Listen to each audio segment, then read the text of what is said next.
رومی اور یہ شامی فتوحات، یعنی شام بھی جو تھا یہ روم ہی کا ایک حصہ تھا، سلطنت روما بہت بڑی تھی۔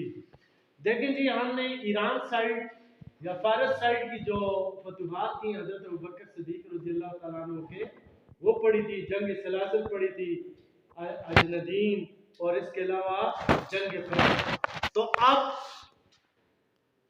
یہ روم کی طرف جو فتوحات ہوئی ہیں ان کا آغاز ہم پڑھیں گے۔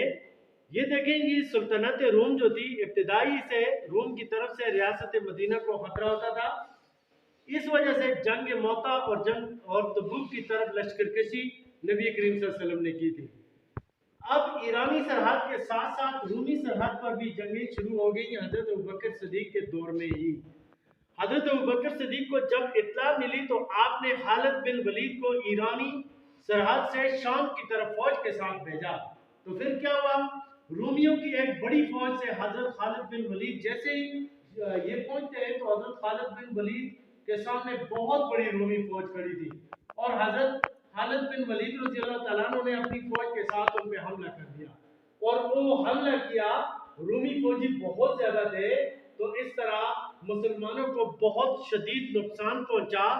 اس کی اطلاع جب خلیفہ تک پہنچی تو آپ بہت زیادہ ناراض ہوئے، اور آپ نے یزید بن سفیان، اسی طرح ابو عبیدہ بن جراح، شرجیل، عمرو بن عاص کو، اور اسی طرح اکرمہ بن ابو جہل کو لشکر دے کر حضرت خالد بن ولید کے طرف روانہ کیا۔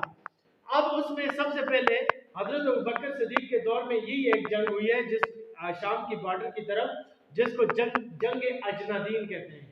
یہ اجنادین بہت بڑا علاقہ، بڑا زرخیز سرسبز علاقہ تھا۔ رومیوں کے ساتھ یہ ایک تاریخی اور بڑی جنگ تھی۔ اس میں خالد بن ولید کے پاس 46,000 فوج تھی، اور اس میں 1,000 مہاجرین اور انصار اور 100 شرکائے بدر بھی شامل تھے، یعنی جنہوں نے جنگ بدر لڑی تھی وہ بھی اس میں تھے۔ اس کے مقابلے میں رومی فوج کی تعداد کہتے ہیں 2,40,000، اور بعض کہتے ہیں 2,50,000، اور بعض تاریخدان اس سے بھی زیادہ بتاتے ہیں۔ ابن اسیر کے مطابق یہ تعداد 2,40,000 سے کسی طرح بھی کم نہیں تھی۔ اتنی بڑی فوج تھی رومیوں کی، اور ان کا سردار ہرکل کون تھا؟ یہ روم کا بادشاہ تھا۔ اس نے اپنے بھائی کو بھیجا اور یہ کہا کہ مسلمانوں کو بالکل آپ نے ختم کر دینا ہے، تاکہ یہ آئندہ ان کی جرت نہ ہو کہ یہ رومی علاقوں میں آ کر حملہ کریں۔ اب ہوتا کیا ہے، اسی جنگ کے دوران ایک کمانڈر ہے رومی فوج کا، جرجا اس کا نام ہے۔ اس نے ایک دم یہ اپنی اس کی فوج تھی، اس فوج کو لے کر یہ مسلمانوں کی طرف چلا گیا، اور اس نے کہا میں مسلمان ہوتا ہوں، اور اس طرح دوران جنگ ہی یہ مسلمان ہو گیا جرجا۔ اور کمال کی بات ہے کہ اس نے بہت زیادہ بہادری دکھائی اس جنگ میں، اور یہ بڑی خونریز جنگ ہوئی۔ اس میں جرجا اور حضرت خالد بن ولید نے بے شمار بہادری دکھائی، اور مسلمان بھی اپنی جان کی پرواہ کیے بغیر اس میں لڑتے رہے، اور آخرکار مسلمانوں کو بہت بڑی اللہ پاک نے عظیم الشان فتح نصیب کی، اور یہ بہت بڑی فتح تھی۔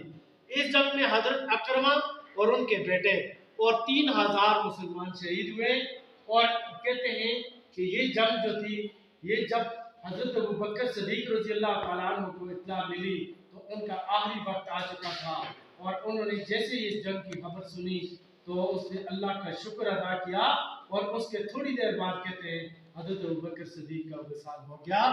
تو رومی جو تھے، یہ جو قتل ہوئے جنگ میں 50,000 سے زیادہ، اور بعض لوگوں کے مطابق لاکھ سے بھی زیادہ رومی قتل ہوئے۔ حضرت خالد بن ولید نے اس جنگ کے بعد آگے بڑھے، اور یہ ادھر ایک دریا ہے جس کو یرموک کہتے ہیں، اور یہ ایک مقام ہے یرموک، یہاں پہ آ کر حضرت خالد بن ولید نے رومی جو فوج تھی اس کا محاصرہ کر لیا۔ اسی دوران ان کو اطلاع ملی، یعنی اسلامی لشکر کو، کہ حضرت ابوبکر صدیق کا وصال ہو گیا ہے، وہ فوت ہو گئے۔ تو یہ جی روم کی سائٹ پہ مسلمانوں کے حضرت ابوبکر صدیق کے دور میں یہ لڑائی ہوئی ہے، یہ میں نے آپ کو بیان کی۔ اب ہم پڑھتے ہیں حضرت ابوبکر صدیق کی سیرت۔ دیکھیں جی، حضرت ابوبکر صدیق نبی پاک صلی اللہ علیہ وسلم کے بہترین ساتھی تھے، ان کو یار غار بھی کہتے ہیں۔ ان کو صدیق کا لقب کیوں دیا گیا کہ جب معراج شریف ہوئی تو انہوں نے اس کی سب سے پہلے تصدیق کی کہ نبی کریم صلی اللہ علیہ وسلم کبھی بھی جھوٹ نہیں بولتے ہیں۔ تو حضرت ابوبکر صدیق نے ہر موقع پر نبی کریم صلی اللہ علیہ وسلم کا ساتھ دیا، مردوں میں سب سے پہلے اسلام قبول کیا، ہر سختی برداشت کی، اسلام کے لیے آپ کی خدمات بے شمار ہیں۔ جب آپ خلیفہ بنے تو اسلامی ریاست ہر طرف سے خطرات سے دوچار تھی، آپ نے ہمت نہ ہاری، جھوٹے نبیوں کا خاتمہ کیا، منکرین زکوٰۃ کو ٹھیک کیا، ہر بغاوت کو ختم کر کے ایک بار پھر اسلامی ریاست کو مضبوط کیا، ایران اور روم کی طرف فتوحات کا آغاز کیا۔ آپ ایک تاجر تھے، خلیفہ بننے کے بعد آپ کو معمولی سا وظیفہ ملتا تھا، بہت متقی، پرہیزگار اور نیک انسان تھے۔ آپ کے دور میں قرآن پاک کو کتابی شکل دی گئی، یہ آپ کا عظیم الشان کارنامہ ہے۔ آپ نے سلطنت کو 10 صوبوں میں تقسیم کیا، ہر صوبے کا گورنر والی کہلاتا تھا، جو کہ فوج کا بھی سربراہ ہوتا تھا اور قاضی کے فرائض بھی انجام دیتا تھا۔ آپ فوج کو ہدایات دیتے تھے کہ بوڑھوں، کمزوروں، معذوروں، بچوں اور عورتوں پر تلوار نہ اٹھائی جائے، جو جنگ نہ کرے اسے امان دیا جائے، پھلدار درختوں اور فصلوں کو نقصان نہ پہنچایا جائے، ٹھیک ہے، اور اسی طرح کسی کی عبادت گاہ کو نقصان نہ پہنچایا جائے۔ آپ نے انصاف قائم کیا، اسلامی ریاست کو رومی اور ایرانی علاقوں سے آگے تک بڑھا دیا۔ نبی کریم صلی اللہ علیہ وسلم نے فرمایا تھا کہ میں نے ہر ایک کا بدلہ دنیا میں ہی چکا دیا ہے، مگر حضرت ابوبکر کے احسانات زیادہ ہیں، ان کا بدلہ اللہ دے گا۔ تو اس طرح یہ عظیم الشان، یہ اسلام کا پہلا خلیفہ، اسلام کے لیے اس کی خدمات بے شمار ہیں، اور صحیح معنوں میں نبی کریم صلی اللہ علیہ وسلم کے بعد ان کی سنت پر عمل کرتے ہوئے انہوں نے جس ریاست کو مضبوط کیا اور جن فتوحات کا آغاز کیا۔ آگے ہم حضرت عمر رضی اللہ تعالیٰ عنہ کے دور میں پڑھیں گے کہ اسلام کیسے یہ ایران اور روم کی سلطنت کو ٹکڑے ٹکڑے کر کے اسلامی ریاست میں شامل ہوئی۔ تو یہ تھا جی حضرت ابوبکر صدیق رضی اللہ تعالیٰ عنہ کا